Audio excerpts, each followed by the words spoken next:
Nepal versus Oman final match इन T20 world cup qualify इन Asian region. ये match नहीं, ये बहुत बड़ा संग्राम बनकर खड़ा हो गया। ये मैच जो भी जीता है, मैटर अब ये नहीं रहा। मैटर अब ये रहा है कि यहाँ पे लड़ाई कितनी हद तक लड़ी गई है, लड़ाई को कितना सीरियसली लड़ा गया है इस मैच के अंदर। मैटर अब ये रहा है कि जहां नेपाल के बैटर्स ने अच्छा किया, वहां ओमान के बैटर्स ने भी अच्छा किया। जहां नेपाल के बॉलर्स ने अच्छा किया, वहां ओमान के बॉलर्स ने भी अच्छा किया। नमस्कार, मैं पीएम डीएनए सिंह और आप देख रहे हैं कमाल यार। इस वीडियो में हम कंप्लीटली जानेंगे कि किस तरह से एक बहुत ही शानदार मुकाबला ये खेला गया। बहुत ही तगड़ा मुकाबला मैं कह सकता हूं इस साल का, तो ये भी गलत नहीं होगा। तो क्या हुआ ऐसा, वही जानेंगे। तो वीडियो के अंत तक बने रहिए और अगर आप चैनल पे नए हो तो चैनल को सब्सक्राइब करके बेल आइकन दबा लीजिए ताकि आपको पूरा अपडेट भी सबसे पहले मिल सके। चलिए वीडियो को शुरू करते हैं। पहले नेपाल ने बैटिंग करी और उसके अंदर नेपाल का टॉप ऑर्डर नहीं चला, जिसमें कुशल बुटेल ने जरूर 31 रन लगाए, लेकिन आसिफ शेख, कुशल मल्ला ये सारे के सारे आउट होते गए।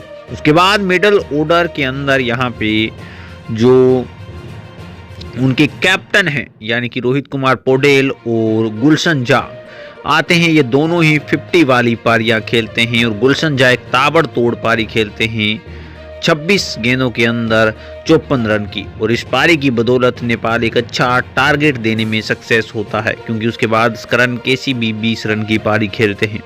और इस तरह से जो नेपाल का स्कोर है वो 184 रन पहुंच जाता है, यानी कि अब 20 ओवरों के अंदर 185 रन चाहिए थे ओमान को जीतने के लिए इस टाइटल को।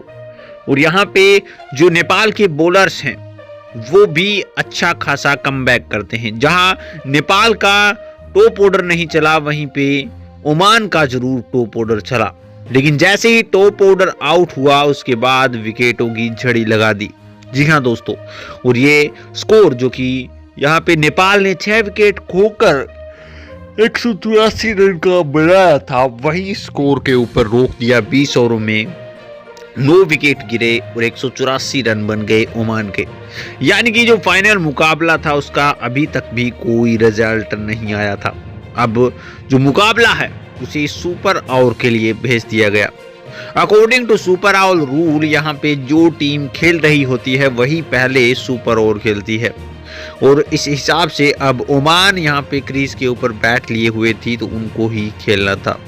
और इस तरह से यहाँ पे ओमान ने 21 रन बना डाले एक ही ओवर के अंदर। सुपर ओवर के अंदर यहाँ पे बोहरा को ओवर दिया गया। मुझे ये सबसे बड़ी गलती लगी, क्योंकि ये आपके इकोनॉमी मेंटेन बॉलर कोई थे तो वो संदीप लामिछानी थे, यानी कि संदीप लामिछानी को बॉल दी जानी चाहिए थी। उन्होंने सोचा होगा कि फास्टर को दिया जाना अच्छा है, लेकिन ये जरूरी नहीं है। आपको रन रोकने वाला प्लेयर चाहिए था, और वो सिर्फ और सिर्फ यहाँ पे संदीप लामिछानी कर रहे थे सबसे अच्छा। और अगर बात करें यहाँ पे उनके बैटर्स की, तो उन्होंने खुशी ने 19 रन बनाए 5 गेंदों के अंदर, 3 छक्के जड़ डाले यहाँ पे जो बॉलर्स थे नेपाल के बोहरा उनको। और इसी के बदले में जब यहाँ पे टीम उतरी तो कुशल बुटेल 0 रन बनाए, 1 गेंद का सामना किया और आउट हो गए गुलशन झा जिन्होंने 1 रन बनाया। उसके बाद कुशल मल्ला आए, उन्होंने 4 गेंदों का सामना किया, 9 रन बनाए। यानी कि टोटल रन्स की अगर बात करी जाए तो ये 10 थे और 1 विकेट भी गिरा हुआ था। इस तरह से जो फाइनल मैच है वो ओमान की तरफ चला गया, यानी कि ओमान ने इस टाइटल को जीत लिया। क्योंकि हमें उम्मीदें थी कि ये टाइटल जीता जाना चाहिए, लेकिन ऐसा नहीं हो पाया और हमारी जो आशाएं थी वो धरी की धरी रह गई।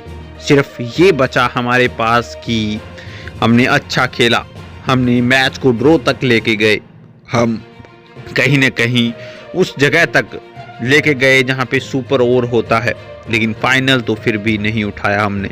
यानी कि हम फिर एक बार यहाँ पे निराशा के साथ लौटे हैं, जैसा कि ट्राईएंगुलर सीरीज के अंदर हुआ था।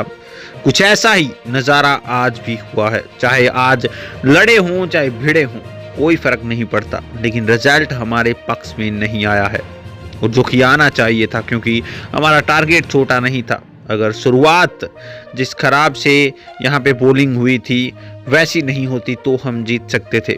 और कहीं ना कहीं सुपर ओवर में आपका इकोनॉमी कम रखने वाला बल्लेबाज होता तो भी हम जीत सकते थे। दोस्तों क्या आपको भी यही लगता है? अपने विचार कमेंट सेक्शन में जरूर लिखिए। चलिए आज के लिए इतना रखता है कि कोई नया अपडेट मिलता है तो फिर आपके सामने हाजिर होंगे।